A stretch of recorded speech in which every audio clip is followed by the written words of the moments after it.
করতে পারে এই প্রত্যাশা ব্যক্ত করে আমরা সবাই সজাগ থাকবো। সবাইকে ধন্যবাদ। অসংখ্য ধন্যবাদ।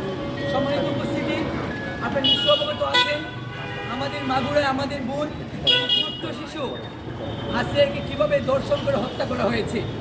আমরা আজকে এই গায়েবানা মিছিল এবং কফিল মিছিল থেকে বৈষম্য বিরোধী ছাত্র আন্দোলন হবিগঞ্জ জেলার পক্ষ থেকে তার তীব্র নিন্দা এবং প্রতিবাদ জানাচ্ছি।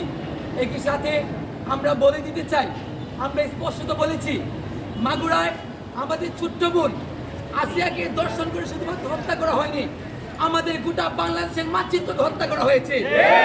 আজকে আমরা এখান থেকে স্পষ্ট ঘোষণা দিতে চাই, দ্রুত সময়ের মধ্যে কোনো সিস্টেমের তোয়াক্কা না করে দ্রুত সময়ের মধ্যেই এই আসিয়ার খুনি দর্শককে সর্বোচ্চ শাস্তির মৃত্যুদণ্ড নিশ্চিত করতে হবে।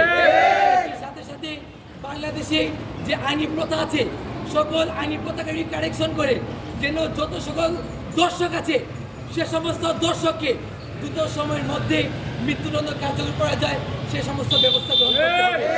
নয়তো আজকে আমরা এই কফিল মিছিলের মাধ্যমে হুঁশিয়ারি করে দিতে চাই, যদি আমাদের সিস্টেমকে রিকারেকশন করা না হয়, আমাদের আইনের সিস্টেমকে রিফর্ম করা না হয়, আমরা বাংলাদেশ আগেও আইন তথা ভেঙে আমরা যদি অভ্যুত্থান সফল করেছিলাম, প্রয়োজনে এই দর্শকের বিরুদ্ধে আরেকটা অভ্যুত্থান ঘোষণা করব।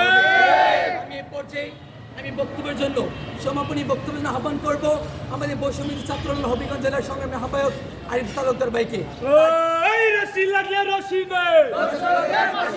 দর্শকের ফাঁসি দে, সারা বাংলায় খবর দে। তার পূর্বে আমার যে সকল মিডিয়ার ভাইয়েরা আমাদের আমন্ত্রণ উপস্থিত হয়েছেন, আমার যে সকল ভাইরা উপস্থিত হয়েছেন, প্রত্যেকের প্রতি আমরা বরাবরের মতো কৃতজ্ঞ। অন্যায়ের বিরুদ্ধে আমরা যতদিন আছি আমাদের প্রতি ভরসা রাখবেন, আমাদের সাথে থাকবেন। এরপর যে এই সমাপ্তি বক্তব্য আহ্বান করছি আরিফ তালুকদার ভাই।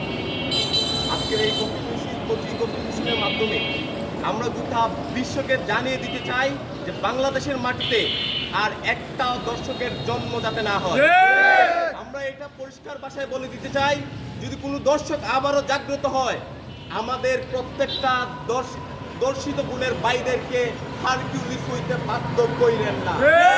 আপনারা যদি আমাদেরকে হারকিউলিস হইতে বাধ্য করেন, তাহলে প্রতিটা ঘরে ঘরে এক একটা হারকিউলিস হয়ে জন্মগ্রহণ করবে। তার দায়ভার এই যুব সমাজ মেনে নিবে না।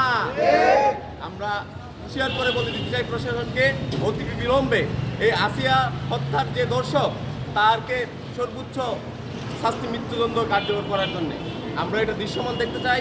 আমরা এই সরকারকে বলে দিতে চাই, আপনি এই জনমানুষের আকাঙ্ক্ষা পূরণের মাধ্যমে এই সরকার কাজ করে যাচ্ছে।